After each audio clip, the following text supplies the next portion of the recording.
వాళ్ళందరికీ కూడా ప్రభు అయిన యేసు నామమున వందనాలు చెల్లిస్తున్నాను. వాక్యంలోనికి వెళ్ళకముందు మనం ప్రార్థన చేసుకుందాం. ప్రార్థన.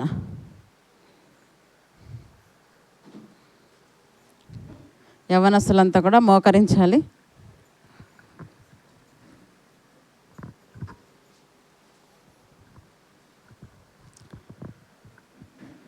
అద్వితీయుడవైన సత్యదేవ, పరిశుద్ధుడవైన దేవ, మహిమాన్వితుడా, నీకు వందనములు, స్తుతి, స్తోత్రములు, కృతజ్ఞతలు చెల్లిస్తున్నాము దేవా. ఈ ప్రభు దినమున తండ్రి, పునరుత్థాన దినము నీ మందిరంలో చిన్న మందిగా చేరి మిమ్మల్ని స్తుతించుటకు తండ్రి, మీరు చేసిన సహాయాన్ని బట్టి మీకు వందనాలు చెల్లిస్తున్నాము ప్రభా.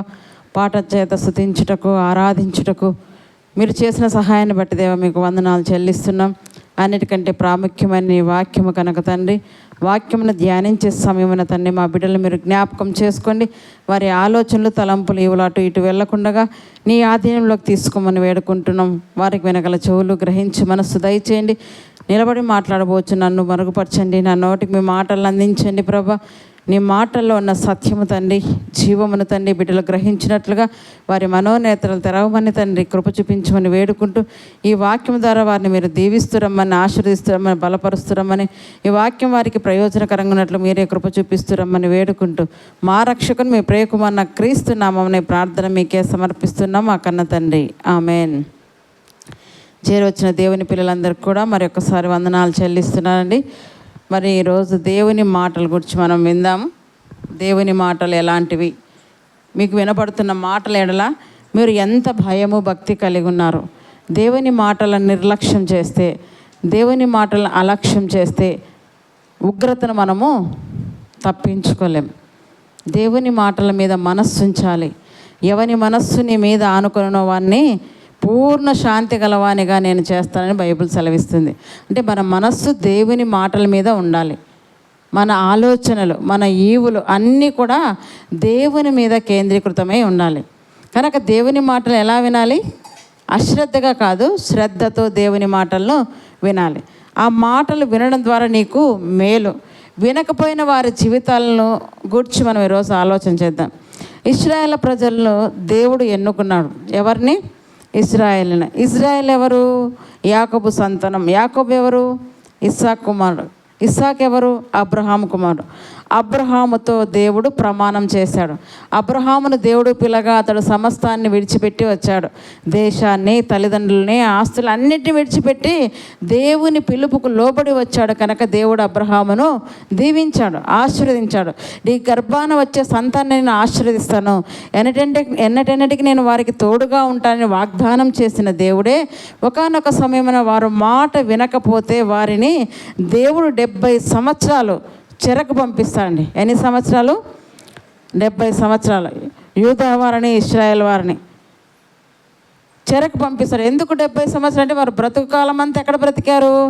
పరాయి రాజుల పాలనలో, చెరలో వారు బ్రతికారు. కారణం ఏంటి అంటే వారు చేసిన తప్పేంటి అని మనం ఆలోచన చేస్తే, ఇర్మియా గ్రంథం వచ్చినట్లయితే చూడండి. ఇర్మియా గ్రంథము ఇక్కడ ఒక మాటను దేవుడు సెలవిస్తున్నాడు. 22వ అధ్యాయము 21వ వచనం. 22వ అధ్యాయము 21వ వచనం. నీ క్షేమకాలములలో నీతో మాట్లాడితిని, కానీ నేను విననని నీ వంటివి. ఎప్పుడు మాట్లాడాడు దేవుడు ఇశ్రాయేలు జనాంగముతో? కష్టం వచ్చినప్పుడా? ఆపద వచ్చినప్పుడా? క్షేమంగా ఉన్నప్పుడే, మన బ్రతుకులు బాగున్నప్పుడే, సుఖస్థితిలో ఉన్నప్పుడే దేవుడు వాక్యం ద్వారా వారితో మాట్లాడుతూ వస్తున్నాడండి. అయితే వాళ్ళు ఏమనుకున్నారు? ఇక దేవుని మాటలు మాకెందుకు, దేవుడు మాకెందుకు, మేము క్షేమంగా ఉన్నాం కదా, సుఖంగా ఉన్నాం కదా, సంతోషంగా ఉన్నాం కదా, నెమ్మదిగా ఉన్నాం కదా అని అనుకున్నారు కదా. క్షేమంగా, సంతోషంగా, సుఖంగా, నెమ్మదిగా ఉన్నప్పుడు దేవుని మాటలు ఎవరికైనా చెవికి ఎక్కుతాయా? మీకు ఎక్కుతున్నాయో చెప్పండి. మీకు కూడా ఎక్కడం లేదు. అందుకే ఆదివారాన్ని నిర్లక్ష్యం చేస్తున్నారు. సేమ్ ఇశ్రాయేల్ జనాంగంతో మిమ్మల్ని మీరు పోల్చుకోండి. ఆదివారం అంటే అసలు నిర్లక్ష్యం చేయకూడదని 2 వారాల కింద చెప్పాను. విశ్రాంతి దినమును వారు పరిశుద్ధంగా ఆచరించకపోతే ఏ శిక్ష అనుభవించారు. ఆదివారాన్ని మనం ఎలా ఆచరించాలో కూడా మీకు తెలియచేశాను. దేవుని మందిరం ఎడల మీకు ఎంత మక్కువ ఉన్నదో మీ క్రియల ద్వారానే తెలుసుకోవచ్చు. నిజంగా నువ్వు దేవుణ్ణి ప్రేమిస్తే, దేవుని మందిరాన్ని ప్రేమిస్తే ఆయన మాటలు వినకుండా ఆయన మందిరానికి రాకుండా ఉండలేవండి. తిండి ఎక్కువ కాదు, మీకు ఏ పనులు ఎక్కువ కాదు. ఎందుకంటే ఇప్పుడు మీకు అన్నీ బాగున్నాయి. ఏమున్నాయి? మీకు క్షేమం ఉంది, నెమ్మది ఉంది, సమాధానం ఉంది కదా, కోరిందల్లా మీకు ఉంది. కనుక దేవుడు మాట్లాడి పెద్దగా చెవికి ఎక్కడం లేదు. అదే కష్టం వచ్చింది అనుకోండి, అదే వ్యాధి వచ్చింది అనుకోండి, అదే బాధ వచ్చింది అనుకోండి, ఏం చేస్తారు? వెంటనే అయ్యో దేవుడా కాపాడంటారు. కష్టకాలంలో కాదు, దేవుడు మీ క్షేమ స్థితిలోనే మీతో మాట్లాడుతున్నాడు. అలాగే ఇశ్రాయేలు జనాంగంతో కూడా ఎప్పుడు మాట్లాడంటే దేవుడు అంటే క్షేమ స్థితిలోనే అంటాడు. చూడండి, క్షేమకాలంలోనే వారితో మాట్లాడుతున్నప్పుడు వాళ్ళు ఏం చేశారంట?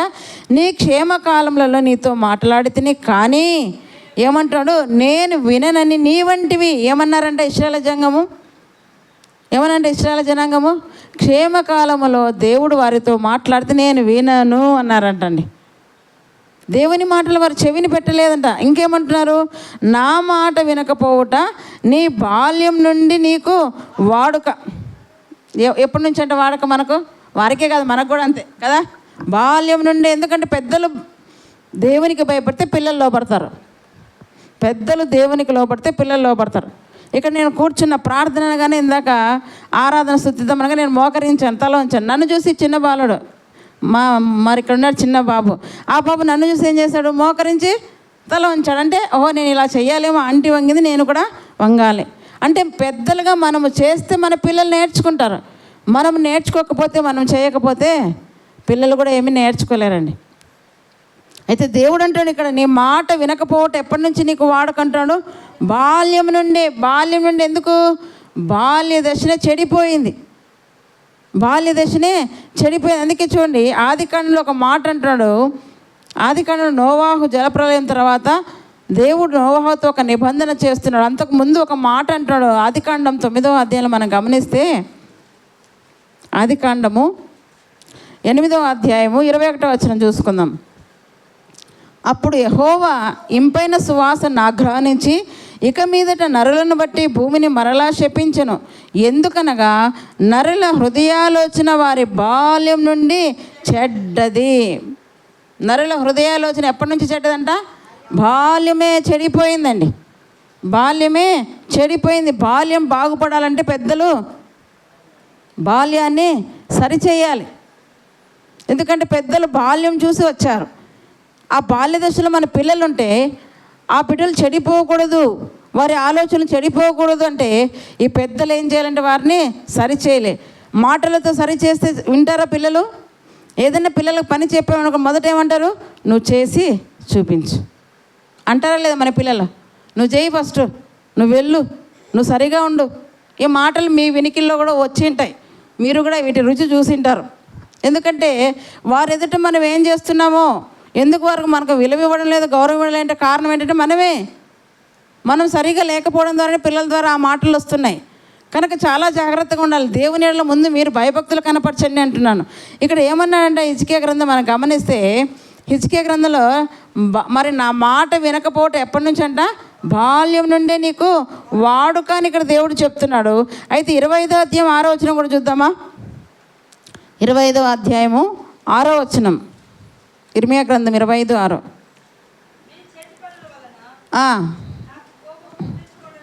మీ చేతి పనుల వల్ల నా కోపం పుట్టించకుండానట్లును, నేను మీకు ఏ బాధయు కలగజేయకుండానట్లును, అన్య దేవతను అనుసరించుటయు, వాటిని పూజించుటయు, వాటికి నమస్కారం చేయుటయు మాని. ఎవరు చెప్తున్నారు ఈ మాటలు? ఇశ్రాయేలు జనాంగాన్ని చెప్తున్నారు. వాళ్ళు ఏం చేశారంట? నిజ దేవుణ్ణి ప్రక్కన పెట్టి దేన్ని ఆరాధిస్తున్నారు? వాళ్ళు అన్య దేవతలను అనుసరించుటయు, వాటిని పూజించుటయు, వాటికి నమస్కారం చేయుటయు, ఇవి చేస్తున్నారు.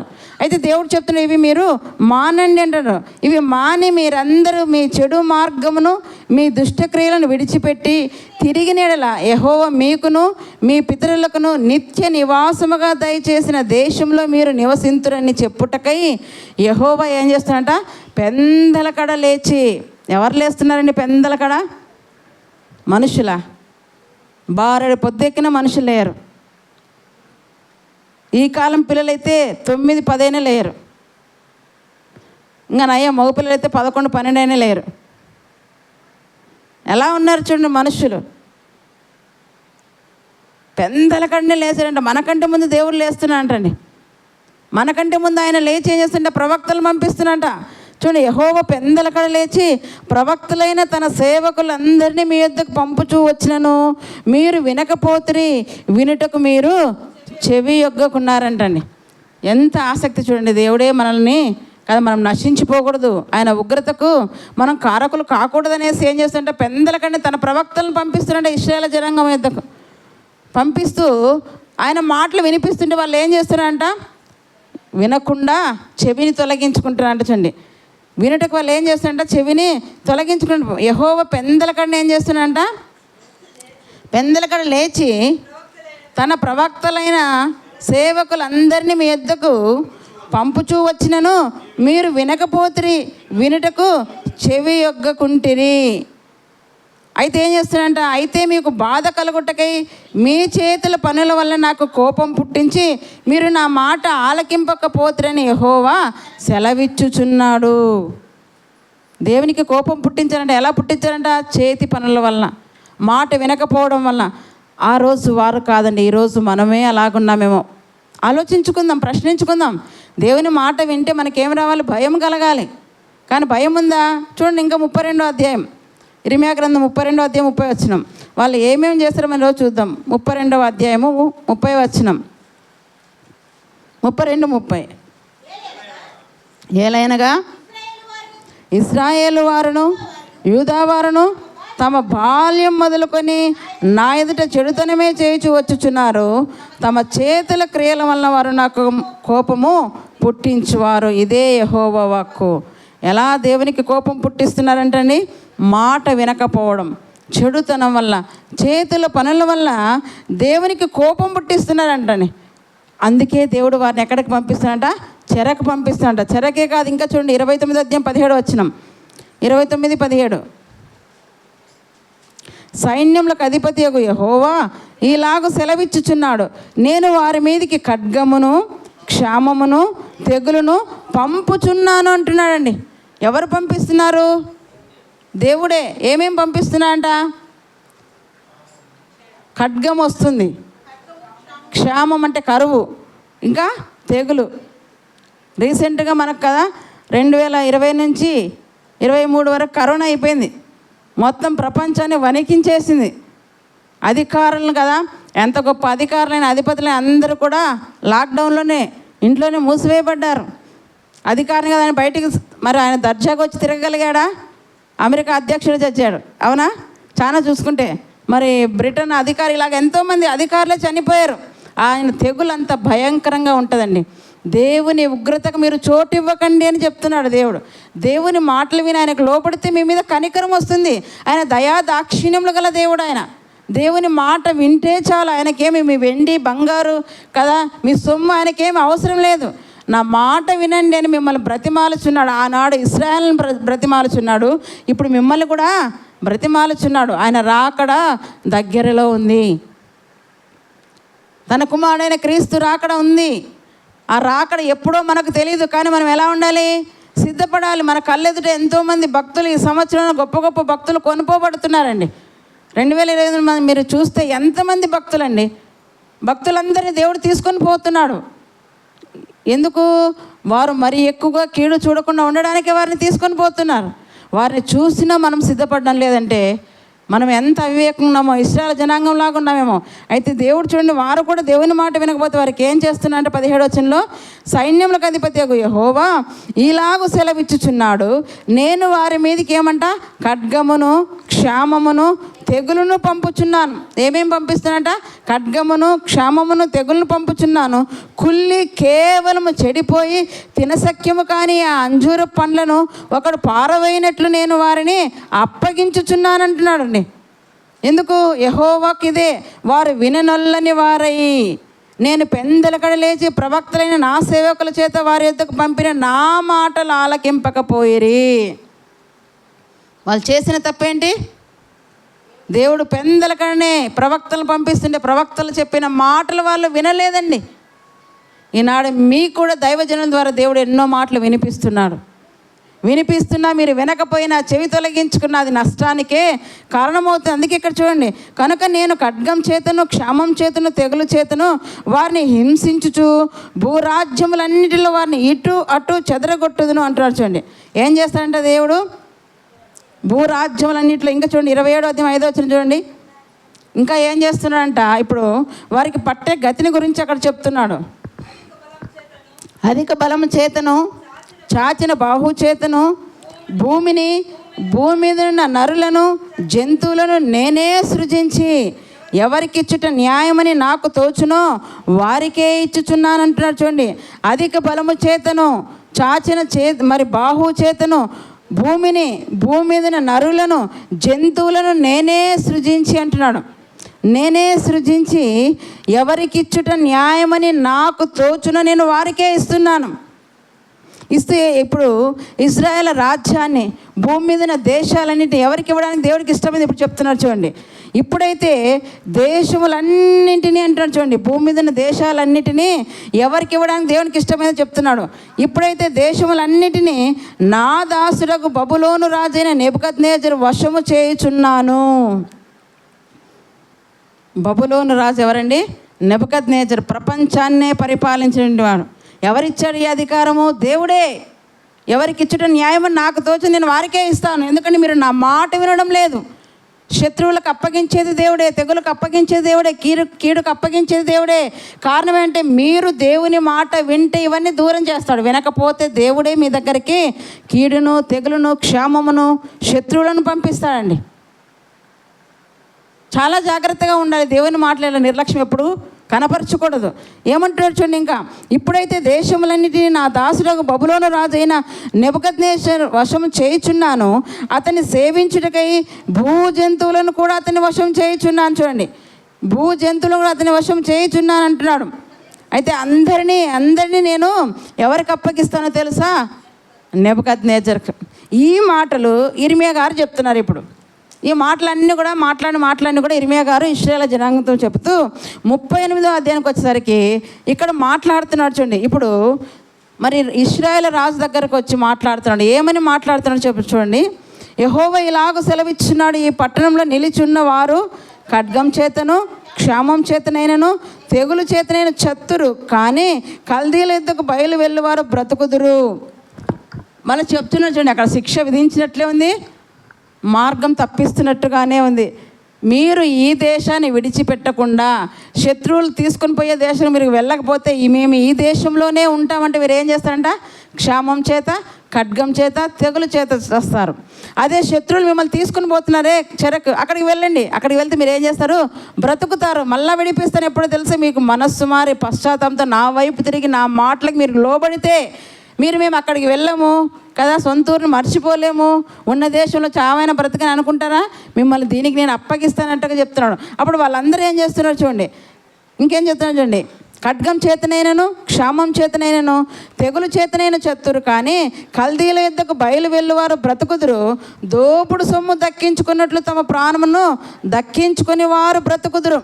ఎవరైతే కల్దీల చెరువులకు వెళ్ళిపోతారో, బబులోను చెరువుకి వెళ్ళిపోతారో వాళ్ళు ఏం చేస్తారంట? దోపుడు సొమ్ము దక్కించుకున్నట్లుగా వారు తమ ప్రాణాలని దక్కించుకుంటారు. నా మాట వినకుండా మీరు ఉన్న ఊర్లోనే ఉంటారా? మీకు తెగులు, ఖడ్గం, క్షామం నేను పంపిస్తానంటున్నాడు దేవుడు. చూడండి ఎంత ప్రేమ అండి. శిక్షిస్తున్నట్టుగానే ఉంది, ప్రేమతో తప్పిస్తున్నాడు. చూడండి ఎంత మంచి దేవుడు. దేవుణ్ణి మీరు చులకనగా చూస్తున్నారు. దేవుడు అంటే మీకు భయం లేదు. ఆట వస్తువు అయిపోయింది. దేవుడే కదా, సంఘమే కదా, మాటలే కదా అన్నట్టుగా చులకన భావంతో మీరు ఉంటున్నారు. అలాగే ఇశ్రాయేలు జనాంగం ఉంటున్నారు.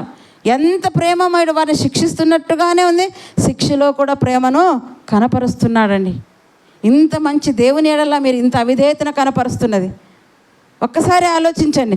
అక్కడ ఏం చెప్తున్నారు? మీరు వెళ్ళండి, వెళితే మీకే మేలు.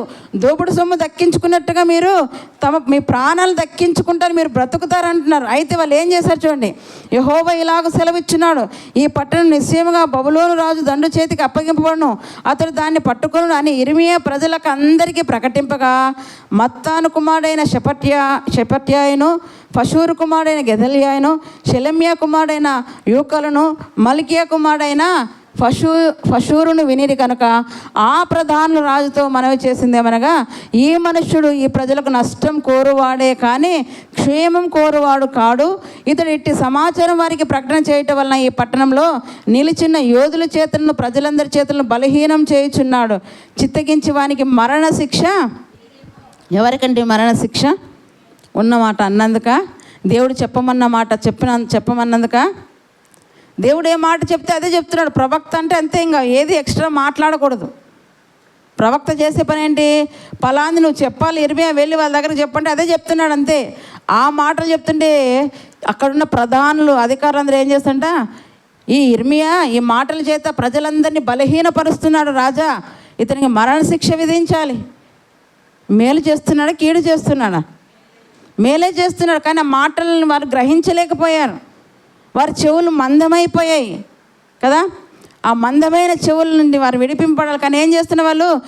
ఇర్మియానే చంపాలని, ఇర్మియానే కదా చావగొట్టాలని చూస్తున్నారు. రాజు దగ్గరికి వెళ్ళారు. ఇర్మియా మాటల వల్ల ప్రజలందరూ ఏమైపోతారంట, అక్కడ చూస్తున్నట్టు ఏమవుతున్నారంటే వాళ్ళందరూ ప్రజలు బలహీనపడిపోతున్నారంట అండి. ఇర్మియా మాటల వల్ల ప్రజలు బలహీనపడుతున్నారు అన్నట్టుగా మాట్లాడుతున్నారు. కనుక ఇర్మియాను ఏం చేయాలనుకున్నారంట? మరణశిక్ష విధించాలనుకున్నప్పుడు అందుకు రాజైన సిద్కియా అతడు మీ వశమున ఉన్నాడు, రాజు మీకు అడ్డము రాజానడనగా మీరు ఇర్మియాను పట్టుకొని కారాగృహంలో ఉన్న రాజకుమారుడు మల్కియా గోతులోనికి దింపిరి. ఏం చేసినందుకండి అతనికి ఆ శిక్ష? ఇర్మియాకు మేలు చేసినందుక, మంచి మాటలు చెప్పినందుక. నిజంగా ఈనాడు మంచి మాటలు చెప్పేవారి దగ్గర ఎవరు ఉండరండి, వారి మాటలు కూడా వినరండి. ఎందుకంటే జనులందరూ దురద చెవులు గలవారైపోయారు. ఎలాంటి వారు అయిపోయారు జనులు? దురద చెవులు గలవారు. వారికి అనుకూలమైన బోధనలు ఏర్పరచుకున్నారు, బోధకులు ఏర్పరచుకుని అటువైపు వెళ్తున్నారు. ఉన్నది ఉన్నట్టుగా ఖండితంగా గద్దిస్తే, హెచ్చరిస్తే ఈయన మాకు సరికాడు కదా, మమ్మల్ని ఖండిస్తున్నాడు, గద్దిస్తున్నాడు, ఈయనెవరు మమ్మల్ని దండించే కనుకుంటున్నారు. నిజమే, మేమెవరు మిమ్మల్ని దండించేకి?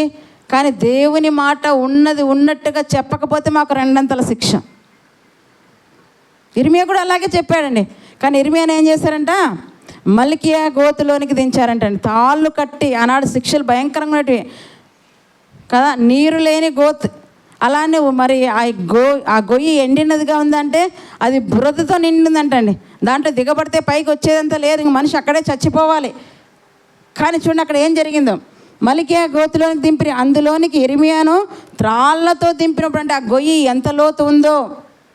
ప్రవక్త చూడండి, దేవుని మాటకు కూడా ఈయన ఏం చేస్తున్నాడు? లోపడుతున్నాడు. చావైనా భయపడలేదు. అయ్యో నన్ను గోతులోకి దింపేస్తారా అని భయపడలేదు ఆయన. చావడానికైనా సిద్ధం. ఎందుకంటే నా దేవుడు అందులో నుండి కూడా తప్పిస్తాడు. చావు గోతు నుండి మనల్ని పైకి లేవనెత్తేవాడు ఆయనే. ఇప్పుడు ఆ చావు గోతులోనికి వెళ్ళిపోయాడు ఇర్మియా. ఆ గోతి ఎలా ఉందని చూడండి, గొయ్యి మనం చూసినట్లయితే ఆ గోతిలో నీళ్ళు లేవంటండి. పోనీ నీళ్ళు లేకుంటే ఎండిన గోతిగా ఉందంటే అలా కూడా లేదు, బురద మాత్రమే ఉందంట. మరి ఎన్ని రోజులు ఆ గొయ్యిని నానబెట్టారో నీళ్ళతో?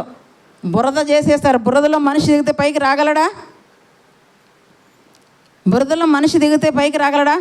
వర్షం పడితేనే కాస్త కాళ్ళకు బురద అంటుకుంటేనే కొంచెం కాళ్ళు దిగబడితే మనం పైకి లేపాక ఇబ్బంది పడతాం. అలాంటిది మనిషిని త్రాళ్ళతో బురద గల గోతులోకి దింపారంటే ఇంకా మనిషి పైకి రాగలడా? రాలేడండి. ఆహారం లేదు, నీరు లేదు, చావడానికైనా సిద్ధంగా ఉన్నాడు ఇర్మియా గారు.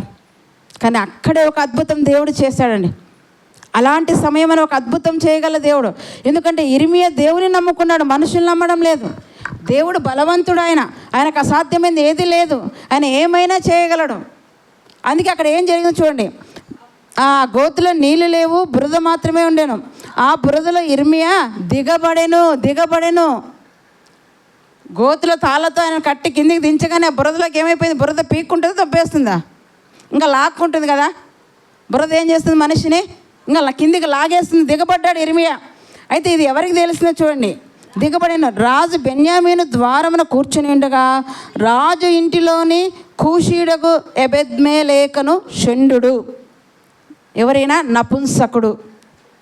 షండు అంటే నపుంసకుడు.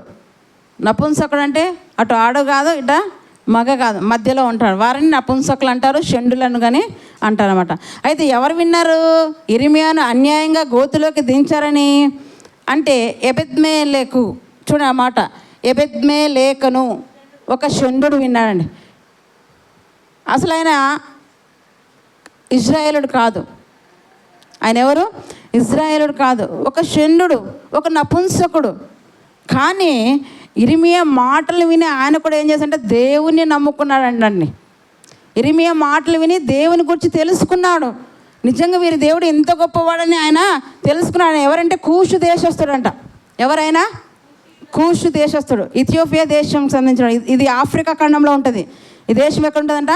ఆఫ్రికా ఖండంలో ఉంటుంది. చూడండి, షండు నపుంసకుడు అయినా కూడా దేవుణ్ణి నమ్ముకున్నాడంటండి. అలాంటి వ్యక్తి ప్రవక్తను అయ్యో గోతులోకి దించేసారు, అందులోకి వెళ్తే ప్రవక్త చనిపోతాడే, ఈయన బ్రతకాలి, ఈయన ఎలాగైనా బ్రతికించాలి, ఈ ప్రధానుల అధికారులు అందరూ అన్యాయంగా ఆయన గోతులోకి తోచేస్తారనేసి ఆయన ఏం చేస్తున్నారు చూడండి. ఆ కూషీయుడకు ఎబెద్మెలెకును షండు వారు ఇర్మియాను గోతులోకి వేసిన సంగతి విన్నాడంటండి. విని ఏం చేశాడు? రాజునగర్లో నుండి బయలు వెళ్ళి రాజుతో ఇలాగ మనవి చేశాను, రాజా నా ఏలినవాడా, ఆ గోతులో వేయబడిన ఇర్మియాను ప్రవక్త ఎడల ఈ మనుషులు చేసినది యావత్తును ఎలాంటిదంట? అన్యాయము. అన్యాయం అనే సంగతి సొంత ఇంటి వారే ఇశ్రాయేలులే తెలుసుకోలేకపోయారు. ఎవరు తెలుసుకున్నారండి? ఒక అన్యుడు, ఒక నపుంసకుడు. ఇది అన్యాయం. ఆయన ఏం చేశాడు? ఎవరికి అన్యాయం చేశాడు? మోసం చేశాడు? ఏమి చేయలేదే. దేవుని మాటలు ఉన్నట్టుగా చెబితే ఆయనకి ఎంత శిక్షణ రాజా. ఈ ప్రధాన అధికారులందరూ కూడా ఆయనకు అన్యాయం చేస్తున్నారయ్యా. ఆ గోతులు దించితే ఆయన చనిపోతాడయ్యా. కనీసం మన ప్రదేశంలో రొట్టెలు కూడా లేవు. ఆయనకి ఏదో రొట్టెలు వేస్తే తిండి ఉంటారులే, నీక చనిపోతాడని. కానీ వెంటనే అక్కడ ఏం జరిగిందో చూడండి. అతడున్న చోటను అతడు ఆకలి చేత చచ్చును, పట్టణంలోనైనా ఇంకను రొట్టెలు ఏమీ లేవు. అందుకు రాజు అంటున్నాడు, నీవు ఇక్కడ నుండి 30 మంది మనుషులను వెంట పెట్టుకుని పోయి ప్రవక్త అయిన ఇర్మియా చావక మునుపు ఆ గోతులో ఉండి అతన్ని తీయించుమని కూషీయుడకు ఎబెద్మెలెకును సెలవీయగా, ఎబెద్మెలెకు ఆ మనుషులను వెంట పెట్టుకొని రాజనగర్లో ఖజానా క్రింద గదిలోనికి వచ్చి ఎక్కడికి వెళ్ళిపోయాడు? ఎబెద్మెలెకు 30 మంది మనుషులను రాజు ఆజ్ఞ ప్రకారం వెంట పెట్టుకొని ఖజానా గదిలోకి వెళ్ళిపోయాడు. ఇర్మియా ఎక్కడ? మలికే గోతిలో ఉన్నాడు. కానీ ఇక్కడ ఏం చేశాడు? ఎందుకు అక్కడికి వెళ్ళాలంటే, ఇప్పుడు మనిషిని బయటికి తీయాలంటే గోతి మరి బురదలో దింపారు. బురదలో నుంచి మనిషిని లాగడం అంత ఈజీనా? కాళ్ళకు కాళ్ళు, చేతులకు చేతులు, పాటలు ఊడి వచ్చేస్తాయి, అవునా? ఇప్పుడు ఆ పీకేటప్పుడు ఏమైపోతాయి? తాళ్ళు కట్టుకోవాలి. తాళ్ళు చేతులకి సంకల కింద వేసుకొని కట్టుకుంటే మనిషి లాగడానికి ఈజీ. అలా లాగుతున్నప్పుడు ఆ తాళ్ళు రాసుకొని ఏమైపోతాయి? చేతులు రక్తాలు గారి కదా, మధ్యలో ఇక్కడ ఎరగనన్నా ఎరుగుతాయి. కనుక ఏమి చేయాలి? మొదట చేసే ఆలోచన చేస్తుంటే ఖజానా గదిలోకి ఎందుకు పరిగెత్తాడంటే అక్కడ ఆయన చేస్తున్న పని ఏంటో చూడండి. ఎబెద్మెలెకు 11 వచ్చిన ఆ మనుషులను వెంట పెట్టుకొని రాజనగర్లో ఖజానా క్రింద గదిలోనికి వచ్చి అచ్చటి నుండి పాతవైన చింకి బట్టలను చిరిగి చిరాకులైన గుడ్డ పాత్రలను తీసుకొని పోయి, నేను ఇవన్నీ చూసినప్పుడు ఎందుకబ్బా, ఆల్రెడీ తాళున్నాయి కదా ఆ గోతులో, మళ్ళీ ఈ బట్టలను తీసుకున్నాడు, చినిగిపోయి చింకి చిరాకులైన బట్టలన్నీ తీసుకున్నాడంట, అన్నీ చేర్చుకున్నాడంట. ఖజానా గదిలో కదా వేస్ట్గా ఉన్న బట్టలన్నిటిని ఎక్కడెక్కడ చితికిపోయాయో కదా, పాత బట్టలన్నీ కూర్చుకొని ఆయన అక్కడికి వెళ్తున్నాడు. నేను ఏమన్నా బట్టలతో కట్టి కింద దించుతాడేమో అనుకున్నా, కానీ ముందుకు వెళ్ళిన తర్వాత అక్కడ వేరే జరిగిందండి. అప్పుడు ఆశ్చర్యం చూడండి.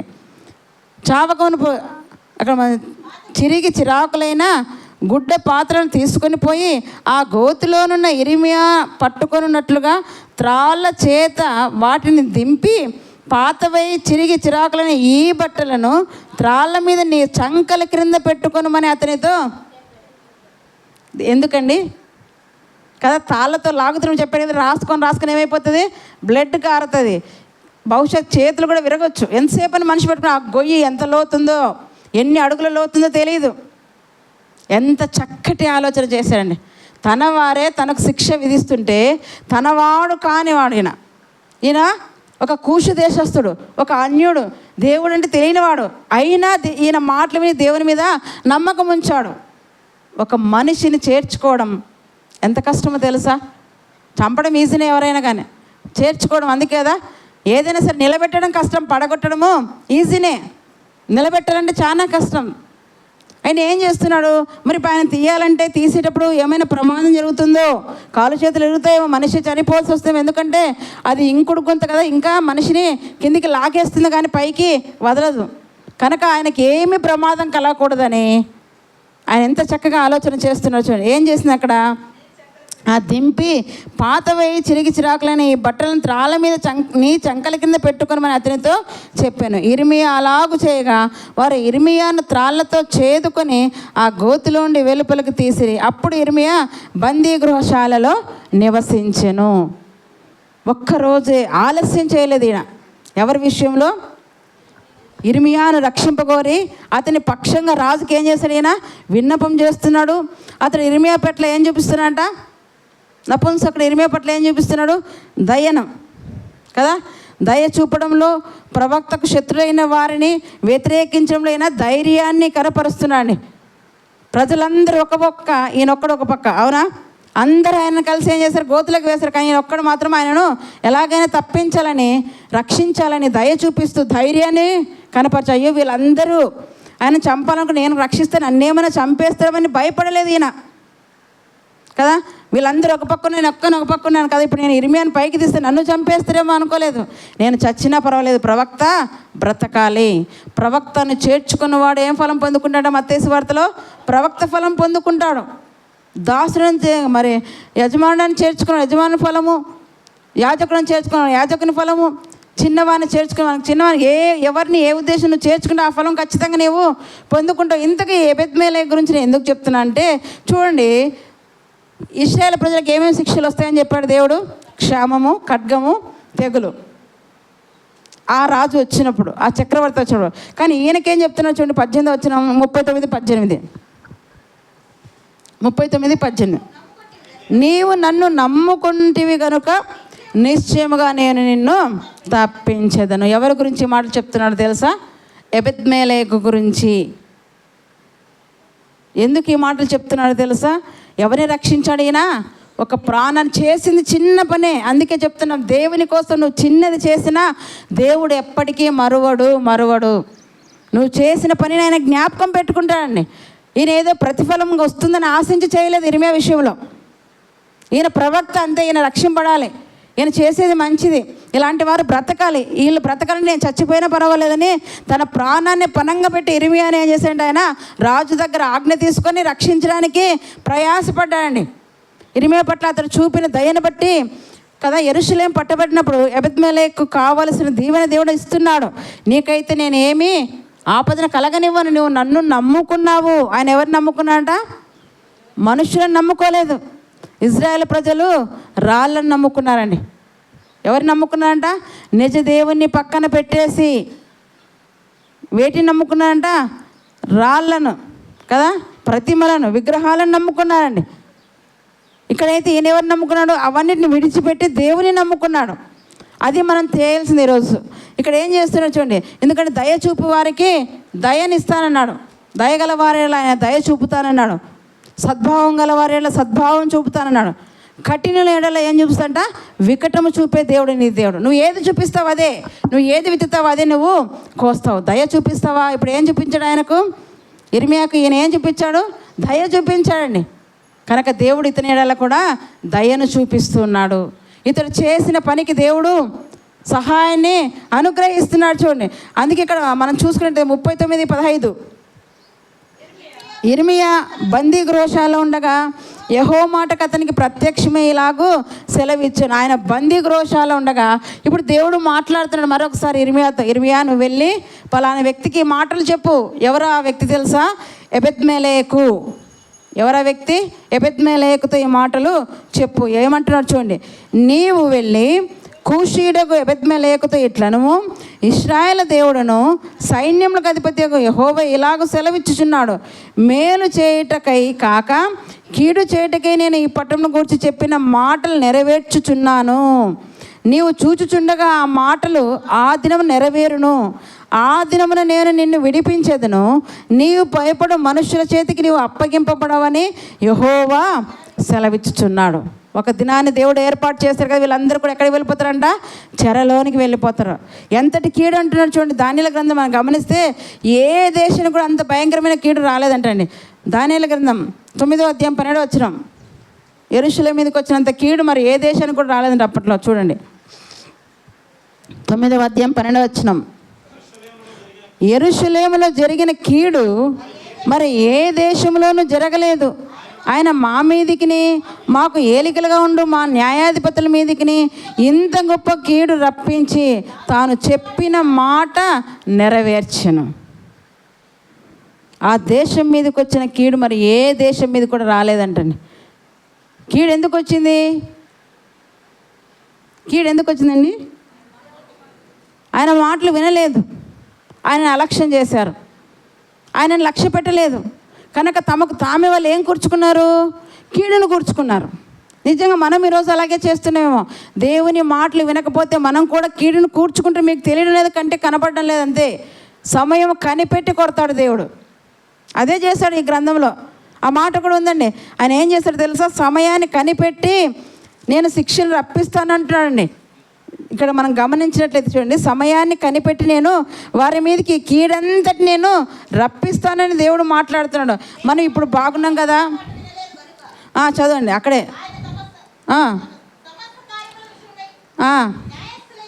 న్యాయస్థులయ్యండి, సమయం కనిపెట్టి ఈ కీడు మా మీదకి రాజేసను.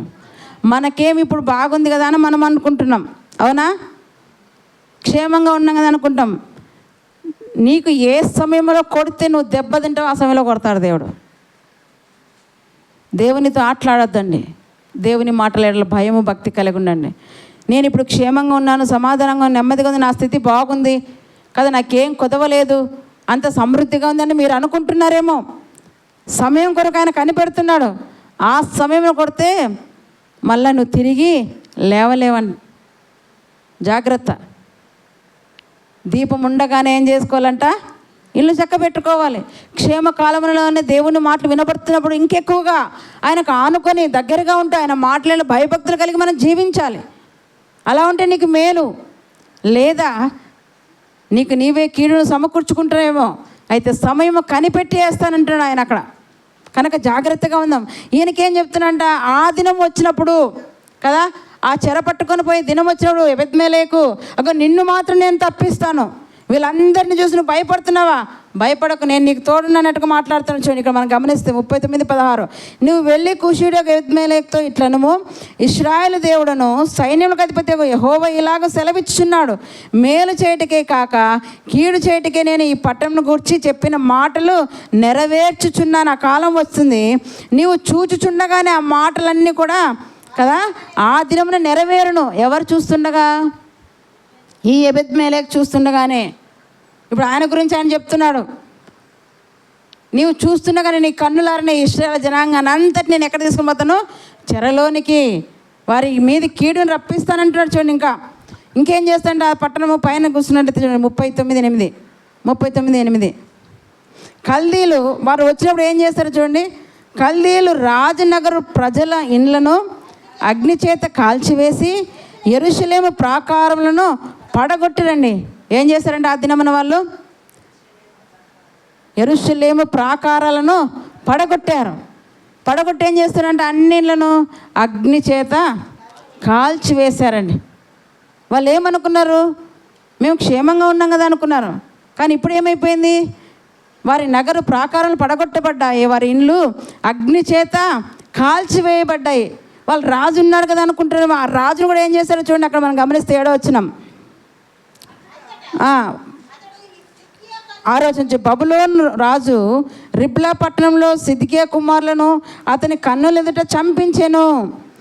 అతని రాజు చూడండి, రాజకుమారులను అతని కన్నుల ఎదుట చంపించాడు. అయితే మరియు బబులోను రాజు యూదా ప్రధానులందరినీ కూడా ఎవరైతే ఇర్మియాకు హాని చేశారో ఆ ప్రధానులందరినీ ఏం చేశాడు? ఇక్కడే కదా మనం 38వ అధ్యాయంలో మనం చూసుకుంటే ఆ రోజున ప్రధానులందరూ ఏం చేశారంట? కట్టుకొని ఇర్మియాను మల్కీయా గోతులకు దించారు. కానీ ఇప్పుడు ఏం చేశాడు? నెబుకద్నెజర్ వచ్చిన తర్వాత ఆ ప్రధానులందరినీ ఇర్మియా బ్రతికాడండి. ఎందుకు? ఇర్మియా దేవుని నమ్ముకున్నాడు, దేవుని హత్తుకున్నాడు. ఈ ఎబెద్మెలెకు కూడా బ్రతికాడు, ఆయన కూడా దేవుణ్ణి నమ్ముకున్నాడు. మరి నీవు ఎవరిని నమ్ముకున్నావు ఈరోజు? నీ సొంత బలాన్ని నమ్ముకున్నావా?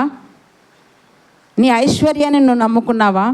నీ చదువును, నీ పదవును నువ్వు నమ్ముకున్నావా? నీ ఉద్యోగాన్ని నువ్వు నమ్ముకున్నావా? నీ డబ్బు నువ్వు నమ్ముకున్నావా? ఏది నీకు ఉండదు. ఇప్పుడు అన్నీ ఉన్న వాళ్ళు ఏమైపోయారు? అక్కడ వారి ప్రాకారాలు పడగొట్టబడ్డాయి, వారి ఇండ్లు ఏమైపోయాయంట? అగ్ని చేత కాల్చివేయబడ్డాయండి. ఎంత భయంకరమైన స్థితిలో వారు ఉన్నారు చూడండి. అటువంటి స్థితిలో కూడా దేవుడు ఒకరిని తప్పిస్తున్నాడు. ఆ వ్యక్తే ఎబెద్మెలెకు. అతడు చేసిన సహాయం ఏంటి? ప్రవక్తను కాపాడాడండి. చిన్న సహాయమే. దేవుని విషయంలో చిన్నది చేసిన ఆయన జ్ఞాపకం ఉంచుకుంటాడు. నీకు ఎన్ని గొప్ప మేలు చేసినా నువ్వు మర్చిపోతావేమో. నీ ఎడల దేవుడు ఎన్నెన్నో గొప్ప మేలు చేస్తాడండి. మరణపు అంచుల వరకు నేను తీసుకుని వెళ్తాడు, అక్కడ నుంచి బయటికి తీసుకొస్తాడు. అయినా నువ్వు కొద్ది రోజులుగా మర్చిపోతావు దేవుడు చేసిన మేలు. కానీ నీవు దేవునికి చేసిన మేలు ఉందే చిన్నది, అది మాత్రం ఆయన మర్చిపోడు.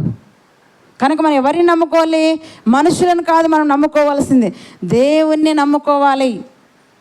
అందరికీ ఆయన పరలోకం ఇస్తున్నాడు. స్త్రీ అని లేదు, పురుషుడని లేదు కదా, షణ్ణుడని నపుంసకుడని లేదు. అందరికీ మనం అనుకుంటాం అలాంటి వారిని తక్కువ చూస్తాం, కానీ అలాంటి వారికి కూడా పరలోక రాజ్యం ఉంది. బైబిల్ చెప్తుందండి అలాంటి వారికి కూడా. అందుకు చూడండి, యెషయా గ్రంథం ఎంత చక్కగా మాట ప్రవచన పరంగా రాయబడిందో. 56వ అధ్యాయం చూడండి.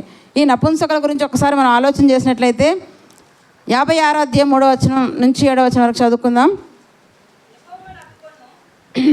యెహోవాను హత్తుకొను అన్యుడు నిశ్చయముగా యెహోవా తన జనుల్లో నుండి నన్ను వెలివేయని అనుకొనవద్దు. షండు అంటే నపుంసకుడు. షండు ఏమనుకుంటాడంట? నేను ఎండిన చెట్టు అని అనుకుంటున్నాడు కనుక నువ్వు అనుకోవద్దు అంటున్నాడు దేవుడు. ఏమనుకుంటాడంట షండు నపుంసకుడు? నేను మోడు బారిన చెట్టు, నన్ను చూస్తే అందరు అసహించుకుంటారు కదా, అందరు తక్కువగా చూస్తారు, హేళనగా మాట్లాడతారు. కానీ దేవుడు అలా చేయడండి. నిన్ను పుట్టించిన వాడు దేవుడే, అవునా కదా? నపుంసకులు ఎవరు పుట్టించారు? దేవుడే. మత్తయి సువార్త చూద్దాం. ఆ మాట కూడా 19వ అధ్యాయం. ఇక్కడ ఇది ఇలాగే ఉంచుకొని మళ్ళీ చూద్దాం. మత్తయి సువార్త 19వ అధ్యాయం చూడండి. ఎవరు పుట్టించారో చెప్తున్నాడు. మత్తయి సువార్త 19వ అధ్యాయం 12వ వచనం. తల్లి గర్భం నుండి నపుంసకులుగా పుట్టిన వారు కలరు. ఎక్కడి నుండి అండి? తల్లి గర్భంలో అవయవ నిర్మాణం ఎవరు చేశారు? డాక్టరా? తల్లా? తండ్రా? కాదండి, దేవుడే. అంటే ఇప్పుడు నపుంసకులుగా చేసింది ఎవరు? పుట్టించింది ఎవరు? అది ఆయన ఇష్టం అంతే. ప్రశ్నించకూడదు, ఎందుకు నేను ఇలా చేసాను అనడానికి లేదు. సారె పైన మంటి పెడతాడు కుమ్మరి. మీరు ఇక్కడ చూడండి, సారె పైన కుమ్మరి ఏం చేస్తాడంటే మంటి ముద్దను పెట్టిన తర్వాత ఆయన ఆలోచనలో ఏది ఉంటే అది చేస్తాడు అంతే. కుండను చేయొచ్చు, ప్రమిదను చేయొచ్చు కదా, బాణను చేయొచ్చు, ఏదైనా చేయొచ్చు. కానీ నన్ను ఎందుకు ఇలా చేసావు, అలా చేయకూడదు అనడానికి మనకి హక్కు లేదు, వీలు లేదంతే. ఆయన ఏది చేస్తే అలాగే మనం లోపడాలంతే. ప్రశ్నించడానికి మనం ఎవరము? అందుకే ఇక్కడ ఏం చెప్తాడంటే తల్లి గర్భం నుండి నపుంసకులుగా పుట్టినవారు కలరు, మనుషుల వల్ల నపుంసకులుగా చేయబడిన వారు కలరు. నపుంసకులను గలవారు పరలోకం విషయమే వాళ్ళు ఎలా ఉన్నారంటే కొంతమంది పరలోక రాజ్యం నిమిత్తం తమను తామే నపుంసకులుగా కూడా చేసుకున్నారంటండి. కొంతమంది మనుషుల వల్ల కూడా నపుంసకులుగా. ఇప్పుడు ఈ బబులోను చెరలోని చెరకు తీసుకొని పోతున్న కదా, రాజకుమారులు అందరినీ ఏం చేస్తారు తెలుసా? బబులోను చెరకు తీసుకున్న తర్వాత రాజకుమారులందరినీ నపుంసకులుగా మార్చేశారు బబులోను వారు. అక్కడ ఎవరున్నారు? దానియేలు ఉన్నారు, షడ్రక్ మెషక్ అబేద్నెగోలు, వీళ్ళందరూ ఉన్నారండి. వీళ్ళందరూ రాజకుమారులే. అందుకే వారికి కల్దీల విద్యను నేర్పించడానికి వారిని ప్రత్యేకంగా రాజు భోజనం కదా వారికి సిద్ధపరచమని చెప్తే దానియేలు ఏమంటాడు? ఈ భోజనం తిని మమ్మల్ని మేము అపవిత్రపరచుకోలేము, మాకు ధాన్యాదులు ఇస్తే చాలన్నాడు. అంటే రాజు ఎదుట నిలబడడానికి రాజకుమారులను అక్కడికి తీసుకొని పోయి వారిని నపుంసకులుగా కూడా చేస్తారు. అందుకే మనుషుల వల్ల నపుంసకులుగా చేయబడిన వారు కలరు, తల్లి గర్భంలో నపుంసకులుగా పుట్టినవారు కలరు, ఇంకొందరైతే పరలోక రాజ్యం నిమిత్తం తమ్మును తామే నపుంసకులుగా చేసుకున్న వారు కూడా కలరు. అంటే మన స్త్రీలకు పురుషులకు మాత్రమే పరలోక రాజ్యం అనుకోకూడదు. నపుంసకులకు షండులకు కూడా పరలోకం కూడా ఉంది. వారు కూడా దేవుడు రక్షిస్తాడు. దేవునికి ఏ భేదము లేదంటండి. స్త్రీ పురుషులని మనకే భేదాలన్నీ, దేవునికి అటువంటివి ఏమీ లేదు. అందరిలో ఉన్న ఆత్మ ఒక్కటే, అందరిలో ఉన్న ఆత్మ ఒక్కటే. అది తండ్రిలో నుంచి విభజించుకొని వచ్చేసింది అందరిలోకి. కనుక ఇక్కడ యెషయా గ్రంథం 56వ అధ్యాయం చదువుతాం. మరి ఇప్పుడు వారికి కూడా ఏమని వాగ్దానం చేస్తున్నారు చూడండి. 56వ అధ్యాయం 3 నుంచి 7 వచనాల వరకు చదువుకుందాం. యెహోవాను హత్తుకొను అన్యుడు నిశ్చయముగా యెహోవా తన జనులలో నుండి నన్ను వెలివేయనని అనుకొనవద్దు. షండు గురించి చెప్తున్నాడు. ఇప్పుడు షండు నేను ఎండిన చెట్టునని అనుకొనవద్దు, నేను నియమించిన విశ్రాంతి దినములను ఆచరించుచు నాకు ఇష్టమైన వాటిని కోరుకొనుచు నా నిబంధన ఆధారం చేసుకొనుచున్న షండులను గూర్చి, అందరిని గూర్చి కాదండి, ఎవరైతే ఏమంట దేవుని విశ్రాంతి దినములను ఆచరించేవారిగా, మరి ఆయనకి ఇష్టమైన చేసేవారిగా, ఆయన నిబంధనను ఆయన వాక్యాలను గైకొనేవారిగా ఉంటారో వారికి గూర్చి చెప్తున్నాడు. అలాంటి షండులను గూర్చి యెహోవా ఇలాగ సెలవిచ్చున్నాడు. ఏమంటంట, నా ఇంటను నా ప్రాకారంలోను ఒక భాగం వారికి కూడా నేను ఇస్తానంటున్నాడండి. ఎవరికి తీసిపెట్టాడు దేవుడు? షండ్లకు, నపుంసకులకు కూడా దేవుడు వారికి ఒక భాగం ఇచ్చాడండి. వారిని చూసి మనం తక్కువగా మాట్లాడడం, హేళనగా మాట్లాడడం ఎప్పుడు కూడా చేయకూడదు. వీలైతే వారికి సువార్త ప్రకటించండి. అమ్మ మీకోసం కూడా పరలోక రాజ్యము సిద్ధపరచబడింది, మీరు దేవుణ్ణి నమ్ముకోవడం చెప్పండి, ఏదైనా కనపడితే ఏం పర్లేదు, వాళ్ళు వింటే వినరా లేకుండా లేదు. కానీ వారికి కూడా ఏం చేశాడంట, నా ఇంట అంటున్నాడు. ఎంత బాగా చూడండి, నా ఇంటను నా ప్రాకారంలోనూ ఒక భాగం నేను వారికి ఇచ్చేదను. ఇంకేమంటాడు, కొడుకుళ్ళు కూతుళ్ళని అనిపించుకున్నట కంటే శ్రేష్టమైన పేరు వారికి నేను ఏమని పేరు పెడుతున్నాడంట, శ్రేష్టమైన పేరు వారికి పెడుతున్నాడు. మనమందరం ఎవరు అంట, ఆయన కొడుకులం కూతుర్లం, కానీ వారికి శ్రేష్టమైన పేరు పెడుతున్నా అంటున్నాడు. ఇలాగే క్రొత్త నిబంధనలు ఒక నపుంసకుడు మరి రుజువు చూపించాలి కదా. ఏదైనా మనకు అలా ఎవరైనా ఉన్నారా రక్షింపన్నవారు అనడానికి రుజువు ఉండాలా లేదా? ప్రతి కూడా పక్క దేవుడు కదా ప్లాన్తో అన్నీ చేసి కదా, ప్రతిది కూడా ఆయన చేసి చూసి రాసి పెట్టాడండి. ఎందుకంటే మనకు ప్రశ్నలు ఎక్కువ వస్తుంటాయి కదా, అనేకమైన ప్రశ్నలు, ఇదెందుకు అదెందుకు అదలా ఇదేలా మనకేమి ఇక్కడ తెలియదు, కానీ అన్ని ప్రశ్నలు మాత్రం అలాగే ఉంటాయి. కనుక వీళ్ళ గురించి చెప్పాడు కదా, ఎవరైనా రక్షింపడ్డారా, రక్షింపడితే చెప్పండి అన్నట్టు అని అంటామేమని. చూడండి, అపోస్తల కార్యం 8వ అధ్యాయంలో ఒక వ్యక్తిని దేవుడు ఉంచాడండి. అపోస్తల కార్యం 8వ అధ్యాయం, ఈయన ఎవరో మనం చూసుకుందాం. 8వ అధ్యాయము 26 నుంచి చదువుకుందాం. అపోస్తల కార్యం 8:26. ప్రభువు దూత నువ్వు లేచి దక్షిణముగా వెళ్ళి యెరూషలేము నుండి గాజాకు పో అరణ్య మార్గమును కలుసుకోమని ఫిలిప్పుతో చెప్పగా అతడు లేచి వెళ్ళెను. అప్పుడు ఐథియోపియల రాణి అయిన కందాకే క్రింద మంత్రి ఆమె యొక్క ధనాగారం అంతటిని మీద ఉన్న ఐథియోపియుడైన నపుంసకుడు, ఎవరండి? షండు నపుంసకుడు ఎక్కడికి వచ్చాడంట? ఆరాధించడం. ఎక్కడి నుంచి? ఆఫ్రికా ఖండం నుంచి. ఇథియోపియా దేశం అని చెప్పాను కదా, కూషు దేశం. ఆ కూషు దేశం ఎక్కడుంది? ఆఫ్రికా ఖండంలో ఉంది. ఆఫ్రికా ఖండం నుండి యెరూషలేం ఎక్కడుంది? ఆసియా ఖండంలో ఉంది. ఖండాలు దాటి వచ్చాడండి, దేశాలు దాటి వచ్చాడండి. మనము పట్టణంలోనే కదా, ఇదే ప్రాంతంలో ఉన్న శుక్రవారం విజ్ఞాపన అంటే ఇంటికాడనే ఉంటాం, కానీ ఇక్కడికి మాత్రం రాం, ఇంటికాడనే ఉంటాం.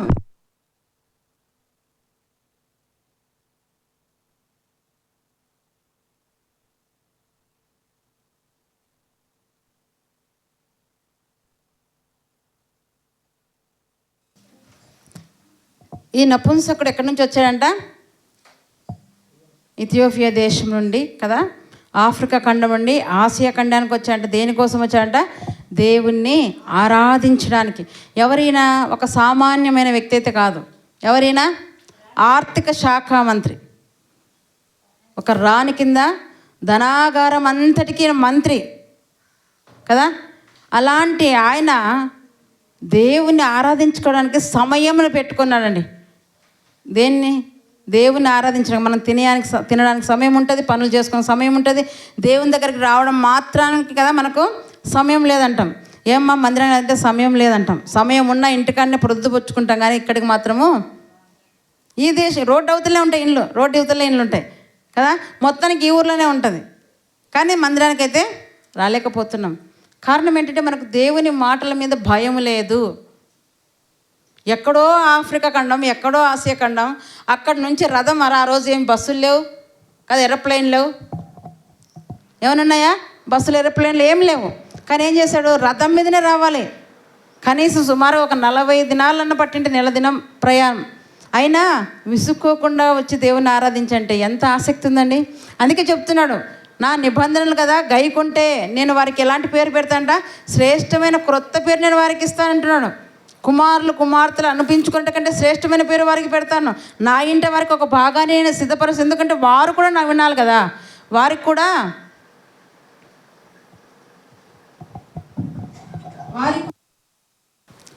యేసు ప్రభువారు అందరి కోసం ప్రాణం పెట్టాడండి. నేను వీరి కోసమే ప్రాణం పెట్టలేదని చెప్పలేదు. అందరి కోసం, ప్రపంచంలో ఉన్న అందరి కోసం, స్త్రీల కోసం, పురుషుల కోసం, నపుంసకుల కోసం కూడా ఆయన ప్రాణం పెట్టాడు. అంటే అందరికీ పరలోక రాజ్యం ఉంది. ఇప్పుడు మనకు ఒక్కరికే వచ్చి వారికి రాకపోతే వారికి బాధ ఉండదా? అలా కాదు. దేవునికైతే ఏ భేదం లేదు. అందరూ కావాలి, అందరూ ఆయన మాటలు వినాలి, అందరూ ఆయనకు లోపడాలి, అందరూ ఆయన నిబంధనలు మాటలు కదా ఆజ్ఞలు గైకొనాలి. ఆయన సంతోషపరిచేవారు అంటే ఖచ్చితంగా వారికి కూడా పరలోకం ఉంది. అలాగే చెప్తున్నాడు ఇక్కడ. ఈయన ఎక్కడి నుంచి వచ్చాడంట? ఇథియోపియా దేశం నుండి వచ్చాడంట దేవుని ఆరాధించడానికి. వస్తూ ఎక్కడికి ఇలా వస్తాడంట? రథములు ఆయన వస్తూ మళ్ళీ ఖాళీగా ఉండకుండా ఏం చేస్తాడంట? యెషయా గ్రంథాన్ని చదువుతున్నాడంటండి. మరి అంత దూరం ఆ దేశానికి ఆ గ్రంథం ఎలా వెళ్ళిందో నాకు తెలియదు. ఆయన చేతిలో యెషయా గ్రంథం ఉందంట. ఇప్పుడు ఎలా వెళ్ళింటో చెప్పండి. ఇప్పుడు దీన్ని బట్టి పాత నిబంధన ఒక కూషు దేశస్తుడు మనకు కనపడ్డా? అంటే ఈ గ్రంథం ఇప్పుడు అక్కడికి ఉండింటుందా లేదా? మీరు ఆలోచన చేయాలి. కొత్త నిబంధన ఉన్న వ్యక్తి దగ్గర యెషయా గ్రంథం ఉందంటే ఎప్పుడు వెళ్ళింటుంది? ఇజ్రాయెల్ అక్కడ చెరకు వెళ్ళినప్పుడు కదా. ఎందుకంటే నెబుకద్నెజరు ప్రపంచాన్ని అంతా పరిపాలించాడు. మనకు కూడా బైబిల్ రావడానికి ఎవరు వచ్చారు ఇక్కడికి? బ్రిటిష్ వారు 200 సంవత్సరాలు ఇక్కడ వారు ఏం చేశారంట? మనల్ని పరిపాలించారు. కానీ అక్కడి నుంచి మరి మిషనరీస్ రావాలంటే ఎవరు ఉండాలి? ఇక్కడ మన వారైతే రప్పిస్తారా? వీళ్ళ ప్రభుత్వం ఉండాలి. లండన్ కదా బ్రిటిష్ వారు పరిపాలించే ఎవరు? ఎక్కడి నుంచి? లండన్ వారే. అక్కడనే మరి మొదట ముద్రణ యంత్రం కనుగొన్నది. అక్కడి నుంచి బైబిల్ ముద్రింపడింది. అక్కడి నుంచి ఇక్కడికి రావాలంటే, ఇక్కడున్న మీరు కూడా రక్షింపడాలంటే అది ప్రణాళిక చాలా పెద్దదండి. చెప్పడానికి కాదు, దేవుడు అంత గొప్ప ప్రణాళిక ఏర్పరిచాడు ఒక్కొక్కరి కోసం. ఇప్పుడు ఈయన యెషయా గ్రంథం చదువుతుంటే ఆల్రెడీ ఎక్కడికి వెళ్ళింది బైబిల్? అప్పటికే వెళ్ళింటుంది వాళ్ళ దగ్గర ధర్మశాస్త్రం. అందుకే ఆయన చేతులు ఏముంది? యెషయా గ్రంథం ఉందంట. చదువుతున్నప్పుడు దేవుడు వెంటనే ఫిలిప్ని అక్కడికి పంపించారు. చూడండి, ధనాగారం మంత్రిన అత్యఫీడైన నపుంసకుడు ఆరాధించిన యెరూషలేముకు వచ్చి ఉండేను. అతడు తిరిగి వెళ్ళుచు తన రథం మీద కూర్చుండి ప్రవక్తని యెషయా గ్రంథం చదువుచుండెను. ఎంతమంది మీరు ఈరోజు బైబిల్ చదివారు చెప్పండి? మీ ఇంట్లో గ్రంథాలు ఉన్నాయి కదా, మీ ఇంట్లో బైబిల్ లేవా? చదువు రాదా? చదువు రాకపోతే వినిపించుకోండి, పిల్లలతో చదివించుకొని. చదువు వచ్చినా మీరు బైబిల్ చదవలేదంటే మీకు ఎంత అశ్రద్ధ చూడండి. ఆయన ప్రయాణంలో మార్గ మధ్యంలో రథం మీద కూర్చొని కంఫర్ట్గా ఉంటుంది. రథం మీద బస్సులో వెళ్తేనే చదువుబుద్ధి కాదు ఒక్కోసారి, అవునా? కానీ రథం ఎగుడు దిగులు. ఇప్పుడు బాగా తార రోడ్లు ఉండి బస్సులు పోతున్నా కూడా చదవలేం మనం. కానీ ఆ ఎగుడు దిగులు దారిలో కూడా రథంలో కూర్చొని కూడా ఏం చేస్తున్నాడు ఈయన? యెషయా గ్రంథం చదువుతున్నాడంటండి. ఎంత ఆసక్తితో దేవుని మాటల మీద. నిజంగా ఆసక్తి ఉంటేనే ఏదైనా కూడా మీకు దేవుడు అనుగ్రహిస్తాడు. ఇక్కడ ఏం జరిగిందో చూడండి. మరి ఆయన చదువుతున్నప్పుడు ఏం జరిగిందంటే, అప్పుడు ఆత్మ ఫిలిప్పుతో నీవు ఆ రథం దగ్గరకు పోయి దానిని కలుసుకోమని చెప్పాను. ఫిలిప్పు దగ్గరకు పరిగెత్తుకొని పోయి అతడు ప్రవక్త యెషయా గ్రంథం చదువుచుండగా విని, నీవు చదువుచున్నది గ్రహించుచున్నావా అని అడగగా, అతడు ఎవడైనా నాకు త్రోవ చెప్పుకుంటే ఎలాగో గ్రహింపగలని చెప్పి రథం ఎక్కి తనతో కూర్చుండమని ఫిలిప్పుని వేడుకొనేను. అతడు లేఖనమందు చదువుతున్న భాగం మీదనగా అని చెబుతూ కదా, ఆయన యెషయా గ్రంథం చదువుతుంటే ఫిలిప్ అడిగా అంటే, నువ్వు చదువుతుంది నీకు అర్థమవుతుందంటే నాకు ఎవరైనా చెబితే కదా అర్థమయ్యేది అంటాం. మరి ప్రతి వారం ఏం చెప్తున్నాం కదా, మీరు బైబిల్ చదువుతున్నారా? బైబిల్ చదవండి అని మేము ప్రతి వారం చెప్తాం. ఆయనకేమో పాపం చెప్పేవారు లేరంట, ఆయన చదువుతున్నాడు. అర్థం కాకపోయినా చదువుతున్నాడు. చదవాలి అంతే, దేవుడు సహాయం చేస్తాడు ఏదో ఒక రోజు. మీకు కూడా అంతే, చదివితే అర్థం కాదు మేడం అనుకోవద్దండి, తల గొక్కోద్దండి. చదివితే దేవుడు ఏదో ఒక రోజు మీకు కదా అర్థమయ్యేటట్టు చేస్తే. అర్థం కాకపోతే మా అలాంటి వాళ్ళకి ఫోన్ చేయండి. ఈ మాట ఇక్కడ ఎందుకు ఎలా ఉంది, ఇది ఎందుకు, దీని భావం ఏంటో మాకు అర్థం కాదంటే మేము చెప్తాం. చదవడమే లేదంటే మీకు ఏం అర్థమవుతుంది? చదువు వచ్చిన పిల్లలు మీరు కూడా ఉదయం లేస్తేనే ఫస్ట్ బైబిల్ చదవాలి. బైబిల్ చదివితే మీరు జ్ఞానులు అవుతారు, జీవ మార్గం మీరు నడుచుకుంటారు. చదవకపోతే మీకు ఏది అర్థం కాదు. కనుక చదవండి. నేనేం చేస్తే చదువుతున్నప్పుడు ఆయన అంటున్నాడు, చదువుతూ నువ్వు గ్రహించినావు అంటే నాకు ఎవరైనా విషదపరిస్తే కదా అన్నప్పుడు ఆయన రథం ఎక్కి నాకు అంత విషదపరిచిన తర్వాత, నువ్వు చదువుతున్న మాట ప్రభు అని యేసుక్రీస్తు వారి గురించి రాయబడినది, ఆయన మనుషులందరికీ ప్రాణం పెట్టాడు అని చెప్తున్నప్పుడు అక్కడ ఏం చేయాలంటే ఆయన ఎందు విశ్వాసం ఉంచి కదా, నువ్వు విశ్వాసం ఉంటే నీకు ఏమొస్తుందంట? పరలోకం వస్తుంది అన్నప్పుడు ఆయన ఏం చెబుతుంది చూడండి. 34 వచనం. అప్పుడు నపుంసకుడు ప్రవక్త ఎవరిని గురించి ఇలాగ చెప్పుచున్నాడు, తన్ను గుర్చియా వేరొకని గుర్చియా దయచేసి నాకు తెలుపని ఆ ఫిలిప్పుని అడిగాను. అందుకు ఫిలిప్పు నోరు తెరిచి ఆ లేఖనమును అనుసరించి అతనికి యేసును గూర్చిన సువార్తను ప్రకటించి వారు త్రోవలో వెళ్ళుచుండగా నీళ్లు ఉన్న ఒక చోటికి వచ్చినప్పుడు నపుంసకుడు, ఇదిగో నీళ్లు, నాకు బాప్తిస్మిచ్చుటకు ఆటంకమేమని అడిగి రథము నిలుపమని ఆజ్ఞాపించాను. సువార్త, యేసును గూర్చిన సువార్త విన్న వెంటనే ఏం చేశాడంట ఫిలిప్, మరి నపుంసకుడు బాప్తిస్మం పొందుకోవడానికి ఆశపడ్డాడండి. దీనికి మంచి దినాలు చూడలేదు, బ్యాండ్ మేళం పెట్టుకొని బంధువులంతా పిలుచుకోలేదు కదా. నేను ఒక మంచి రోజు, మంచి గడియ, మంచి దినం చూసి నీకు ఫోన్ చేస్తాను రా అని చెప్పలేదు.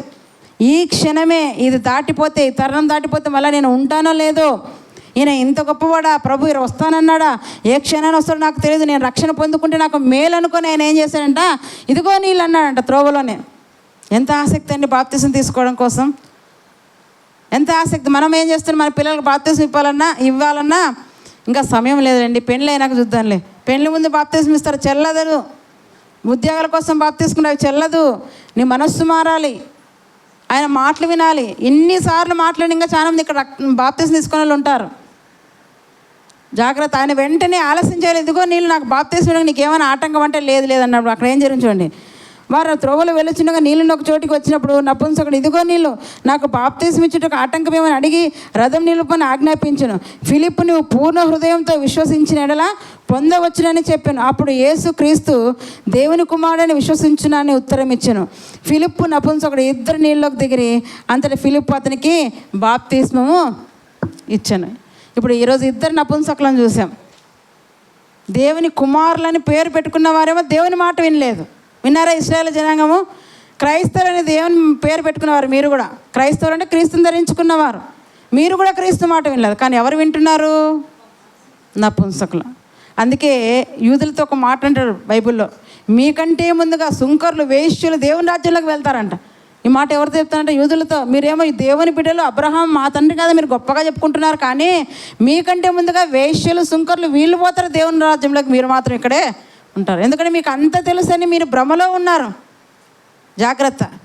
అక్కడేమో ఇశ్రాయేలు జనాంగం ఏం చేశారంట, ప్రవక్తను చంపాలని చూశారు. కానీ ఒక షండు ఆయనను రక్షించి ఆయన మీదకు, అంటే ఈ షండు మీదకి రాబోతున్న కీడును కూడా దేవుడు ఏం చేశాడంట, తప్పించాడు. ఏమన్నాడు, నువ్వు నన్ను నమ్ముకున్నావు కనుక.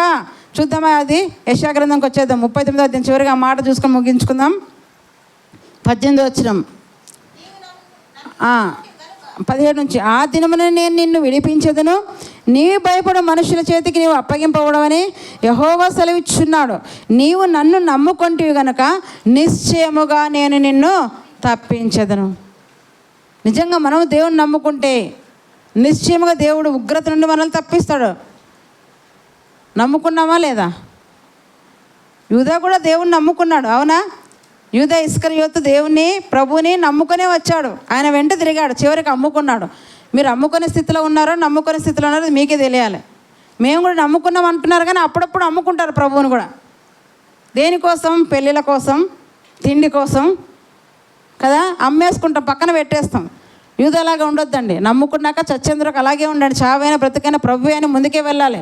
ఇక్కడ ఏమన్నా అంటే చూడండి, నమ్ముకుంటే కనుక నిశ్చయంగా నేను నిన్ను తప్పించదును, నీవు ఖడ్గం చేత పడవు, ఇంకా దోపుడు సొమ్ము దొక్కించుకున్నట్లు నీ ప్రాణం నువ్వు దక్కించుకుందు. ఇదే యెహోవా వాక్కు. ఖడ్గం చేత నీ ప్రాణం పోదు.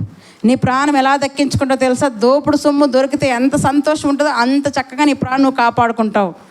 నువ్వు దక్కించుకున్నావు. ఎలా దక్కించుకున్నావు తెలుసా? ఒక మంచి పని చేసి, నా మాటలు నువ్వు విన్నావు, నన్ను నమ్ముకున్నావు కనుక నీకు ఏమొస్తుంది తెలుసా? నీ ప్రాణాన్ని నువ్వు దక్కించుకోండి. నిజంగా మీ ప్రాణాలు మీరు దక్కించుకోవాలంటే దేవుని మాటలు వినబడుతున్నప్పుడే క్షేమకాలంలోనే వాటిని నీ మనస్సులో భద్రం పరుచుకొని వాటి ప్రకారం నువ్వు జీవిస్తే నీవు కూడా ఆపత్కాలమందు నీ ప్రాణాన్ని నువ్వు ఏం చేస్తావంట? దక్కించుకుంటావు. ఉగ్రదినం నువ్వు తప్పింపబడతావు. వినకపోతే ఉగ్రదినం వచ్చిందా, కొండలను బండలు చూసి నా మీద పడు అంటే కూడా పడవంటండి. ఆ ఉగ్రతలో చనిపోదాం కదా, ఈ కొండ నా మీద పడు, బండ నా మీద పడు అడిగినా కూడా బ్రతిమాల కూడా పడవంట. అంత భయంకరంగా ఉంటుంది దేవుని ఉగ్రత. కనుక ఆ ఉగ్రత రాకముందే, ప్రభు రాకముందే ఈరోజు నీ మనసు సిద్ధపరచుకొని, దేవుని నమ్ముకొని, దేవుని ఆనుకొని, దేవుని మాటల మీద లక్ష్యం ఉంచి, దేవుని హత్తుకొని నువ్వు జీవిస్తే దేవుడు నిన్ను కూడా తప్పిస్తాడు. దోపుడు సొమ్ము దొరికినట్లుగా నీ ప్రాణం కూడా నీవు దక్కించుకుంటావని దేవుడు ఈరోజు ఖచ్చితంగా వాక్యం ద్వారా మనకు సెలవిచ్చాడు. దేవుడి వాక్యం ద్వారా మనల్ని దీవించునుగాక. ఆమేన్.